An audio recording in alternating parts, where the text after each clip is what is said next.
معاشر الأحبة، جاءني أحد الشباب منذ فترة ماضية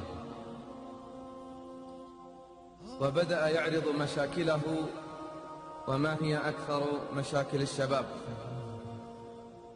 قال: أشتكي من كثرة الهموم والغموم، أشتكي من قلة التوفيق في كل شأن من شؤون حياتي.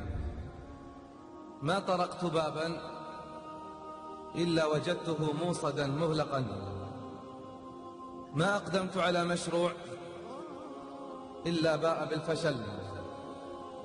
زيادة على هذا وجع يلازمني في بطني. عرضت نفسي على الأطباء، تنقلت من مكان إلى مكان طلبا عن العلاج ولم أجده. قلت مستعينا بالله: المريض إذا مرض يذهب إلى الطبيب، والطبيب ينظر في أعراض المرض ثم يبدأ بتشخيص المرض، فإذا اكتشف العلة واكتشف المرض نصح بالدواء. والمطلوب من المريض حين يعطى الدواء أن يحافظ عليه بكميته المحددة في وقته المحدد. قلت أيضا له: المطلوب منك أنك تحافظ على الدواء. قال: لا توصي حريصا، فلقد تعبت وأنا أبحث عن العلاج والدواء. همومي كثيرة، مشاكلي كثيرة، آلامي التي أقضت مضجعي، فلا أهنأ بطعام ولا بشراب ولا بمنام.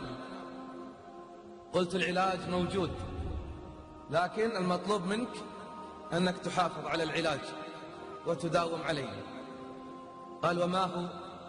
قلت: 5 صلوات، 5 صلوات في اليوم والليلة، من أداهن حيث ينادى بهن، يعني في المساجد، من أداهن حيث ينادى بهن كن له نورا وضياء وبرهانا يوم القيامة، ومن ضيعهن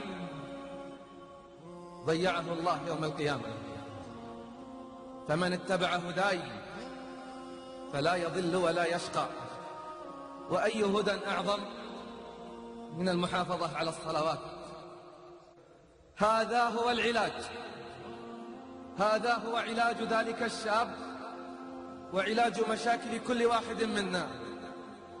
أن يطرق باب الطبيب 5 مرات، وأن يرتمي بين يديه ويرفع إليه الحاجات والمسائل ويبتهل إليه بالدعاء والتضرع.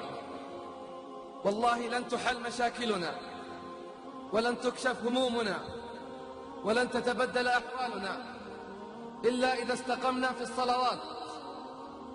حالنا مع الصلوات يبكي العين ويدمي القلب ويقطع الجبين. ألا يظن أولئك أنهم مبعوثون ليوم عظيم، يوم يقوم الناس لرب العالمين؟ والله نعرف كثير من الله عليهم بالاستقامة والهداية، سألناهم عن أحوالهم في الصلوات. كثير منهم يقول: مرت علي سنوات لم أسجد فيها ولم أركع، سنوات لم يسجدوا لله فيها ولم يركعوا. أي حياة هذا؟ والله لن يستقيم حال الإنسان إلا إذا استقام على صلاته.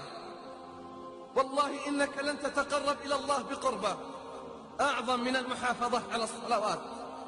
قال صلى الله عليه وسلم: اكلفوا من العمل ما تطيقون، واعلموا أن خير أعمالكم الصلاة.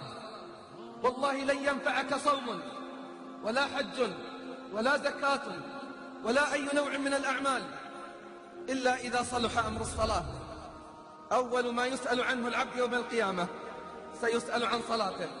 إن استقامت وصلحت نظر الله في باقي الأعمال، وإلا قدمنا إلى ما عملوا من عمل فجعلناه هباء منثورا.